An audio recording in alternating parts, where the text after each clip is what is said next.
दोस्तों, हम नील ग्रह छोड़कर लाल ग्रह में जा रहे हैं। ऐसे सीन आपने शायद कई साइंस फिक्शन मूवी में देखा होगा, लेकिन अब ये वाकई में होने वाला है, क्योंकि एलन मस्क हमें मंगल पर ले जा रहे हैं, और वो भी 10 लाख इंसानों को। लेकिन क्या हम एलन मस्क के ऊपर विश्वास कर सकते हैं? क्योंकि मंगल पर ना ऑक्सीजन है, ना पीने के लिए पानी है, तो हम वहां पर किसके भरोसे रहेंगे? क्या मार्स पर हम पृथ्वी से बेहतर जिंदगी जी पाएंगे? ये सारे सवालों का जवाब आपको इस वीडियो में मिलेगा। सबसे पहले हमें यह जानना पड़ेगा कि हम मंगल को ही क्यों चुन रहे हैं।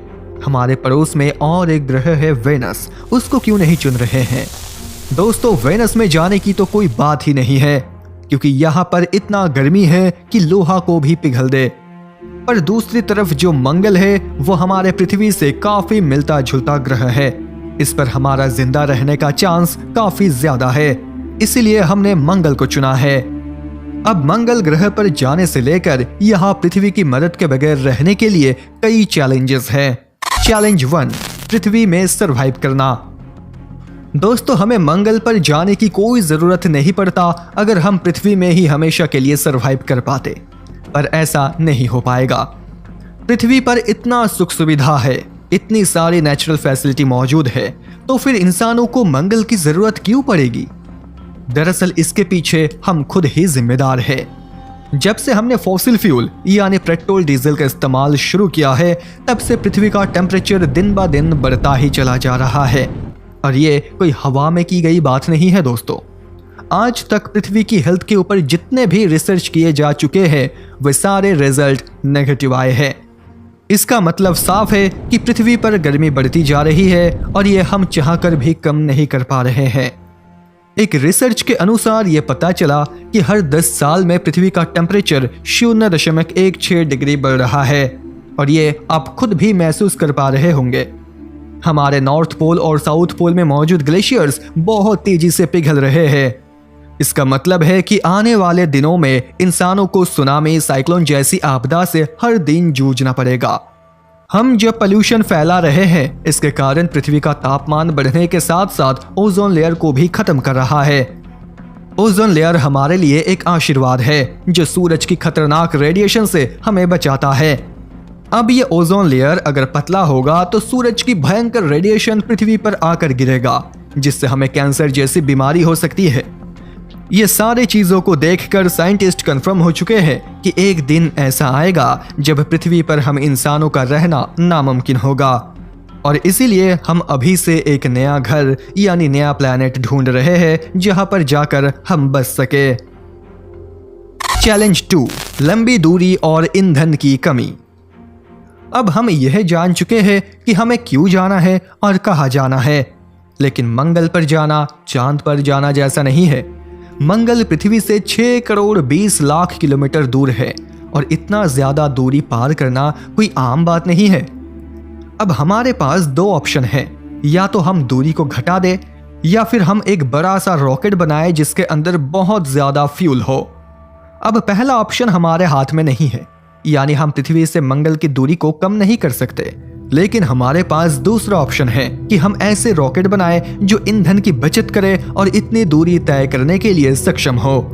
क्योंकि एक रॉकेट को बनाने में और इसमें ईंधन भरने में बहुत ज्यादा बजट की जरूरत पड़ेगी, और इतना ज्यादा बजट किसी भी देश की सरकार या किसी प्राइवेट कंपनी के पास नहीं होगा, और ये मिशन बीच में ही रुक जाएगा।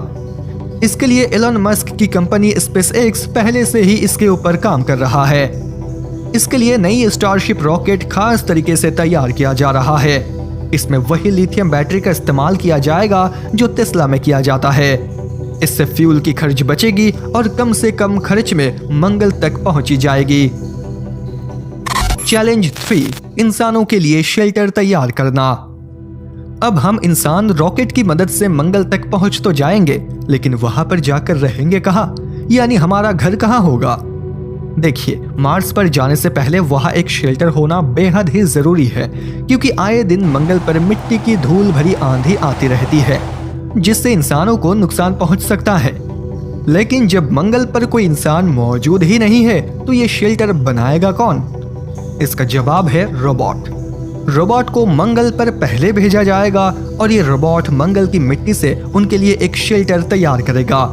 ये एक खास किस्म का रोबोट होगा जो अलग अलग हिस्से में काम करेंगे और जरूरत पड़ने पर एक साथ मिलकर भी काम कर सकेंगे। ये रोबोट सोलर एनर्जी से चलेंगे और काम करने के मामले में ये इंसान से काफी ज्यादा फास्ट और एडवांस होंगे, जिनके अंदर कैमरा, सेंसर और 3D प्रिंटिंग यूनिट भी लगे होंगे। पहले तो ये रोबोट के सेंसर उस खास मिट्टी का पता लगाएगा जिससे शेल्टर बनाया जा सकता है। अब ये मिट्टी ढूंढने के बाद कुछ रोबोट इस मिट्टी को खोदकर रिफाइन यूनिट तक लेके जाएंगे। फिर वो रोबोट इस मिट्टी को रिफाइन करके अगले रोबोट के पास भेजेंगे जो 3D प्रिंटिंग की मदद से एक एक लेयर बनाते जाएंगे और ऐसे ही कुछ महीनों के अंदर अंदर एक नई शेल्टर बनकर तैयार हो जाएगा। चैलेंज 4, मंगल पर पहुंचने के बाद जिंदा रहना और पानी, ऑक्सीजन और खाना का इंतजाम करना। दोस्तों, अब शेल्टर हमारे लिए तैयार हो चुका है। अब अंतरिक्ष यात्री जो पहली बार मंगल ग्रह पर पहुंचे हैं, वह रोबोट के साथ साथ बेस यूनिट तक पहुंचेंगे। बेस यूनिट के सेंटर के अंदर छोटे छोटे यूनिट्स को रखा जाएगा। मार्स पर एटमॉस्फेरिक प्रेशर बहुत ही कम है, इसलिए इंसानों को एक खास तरीके की यूनिट में रखा जाएगा जहां पर आर्टिफिशियल तरीके से प्रेशर को बढ़ा के पृथ्वी की तरह रखा जाएगा। और इन केबिन्स को इलेक्ट्रिसिटी देने के लिए रोबोट पहले से ही सोलर फार्म तैयार करके रखेगा। अब मान लीजिए कि किसी इंसान को बाहर जाने की जरूरत पड़े तो एक खास तरीके की गाड़ी बेस यूनिट के दरवाजे पर आकर फिक्स हो जाएगा ताकि प्रेशर लीक ना हो। अब इन सब के बाद बारी आएगी मार्स पर ग्रीन हाउस बनाने की। पहले इसके अंदर पोटैटोज और बीन्स लगाई जाएगी और पौधे जैसे ही बड़े होते जाएंगे वैसे ही खाने की चीजों के साथ साथ ऑक्सीजन भी रिलीज करने लगेंगे, जो कि मार्स में बहुत ज्यादा जरूरी है। लेकिन यह ऑक्सीजन उतना ज्यादा नहीं होगा जितना मार्स पर रहने के लिए चाहिए। पर चिंता करने की कोई बात नहीं है, ऑक्सीजन बनाने की बंदोबस्त मार्स पर मौजूद एक्सपेरिमेंटल मार्स रोवर पहले ही कर चुका है। ये प्रोसेस कुछ ऐसा होगा, एक स्पेशल डिवाइस की मदद से मार्स के एटमॉस्फेयर से कार्बन डाइऑक्साइड को लेकर उसमें से इलेक्ट्रिकल करंट को पास किया जाएगा। इससे कार्बन डाइऑक्साइड और ऑक्सीजन दोनों अलग हो जाएगा और ऑक्सीजन को कलेक्ट कर लिया जाएगा। अब इंसानों के लिए ऑक्सीजन की कोई कमी नहीं रहेगी और खाने के लिए पोटैटोज और बीन्स तो रहेगा ही, लेकिन पानी ये कहां से आएगा? दरअसल मंगल में पानी है, लेकिन ये बर्फ के रूप में जमा हुआ है और इसका पता पहले ही लगा लिया गया था। तो ये बर्फ को पिघलाकर पानी बनाया जाएगा। ये सारी चीजें जुगाड़ होने के बाद इंसान पृथ्वी के अलावा ही मंगल पर रहने लगेगा। अब आएगा चैलेंज 5, मंगल को परमानेंटली पृथ्वी की तरह बनाना। अब दोस्तों, इंसान मार्स पर गया, वहां पर रहने के लिए जगह उनको मिल गई, ऑक्सीजन, पानी, खाना, ये सारी चीजें उनको मिल गया।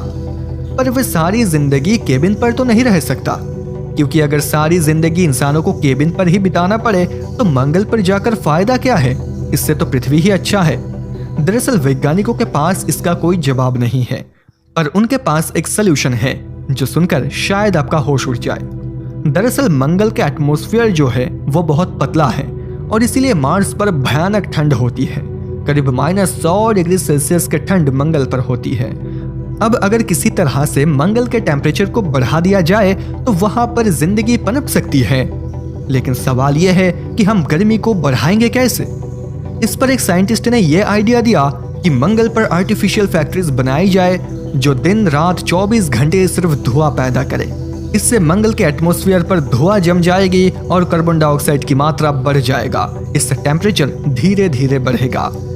पर एलोन मस्क तो ऐसा आइडिया दिया है जो हम पृथ्वी के ऊपर तो बिल्कुल ही इस्तेमाल नहीं कर सकते। दरअसल उन्होंने आइडिया ये दिया है कि मंगल के ऊपर 1000 से भी ज्यादा परमाणु बम विस्फोट किया जाए, जिससे यहाँ का बर्फ भी पिघलने लगेगा और टेम्परेचर भी बढ़ेगा। और फायदा ये होगा कि जल्द ही मंगल पर जीवन पनपने लगेगा और इंसान भी रह पाएगा। उनका मानना यह है कि अगर ऐसा होता है तो आने वाले 100 या 200 साल बाद मंगल ग्रह हमारे पृथ्वी जैसा बन सकता है। तो दोस्तों, ये 5 चैलेंज मंगल पर जीवन बसाने के लिए हमेशा खड़ा होगा, पर हम इंसानों को जल्दी बहुत है। हम बहुत जल्द सब कुछ पाना चाहते हैं।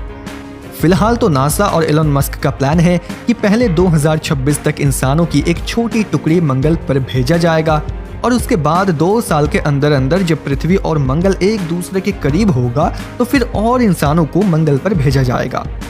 लेकिन दोस्तों, क्या आप इससे सहमत हैं कि मार्स को पृथ्वी जैसा बनाना चाहिए? क्या एक दिन हम पृथ्वी को छोड़कर सचमुच मंगल पर जाकर बस जाएंगे? आपको क्या लगता है? नीचे कमेंट करके बताएं। वीडियो अच्छा लगा है तो लाइक ज़रूर कीजिए और ऐसे ही इन्फॉर्मेटिव वीडियो आपको हमेशा मिलती रहेगी अगर आप इस चैनल को सब्सक्राइब करके रखेंगे।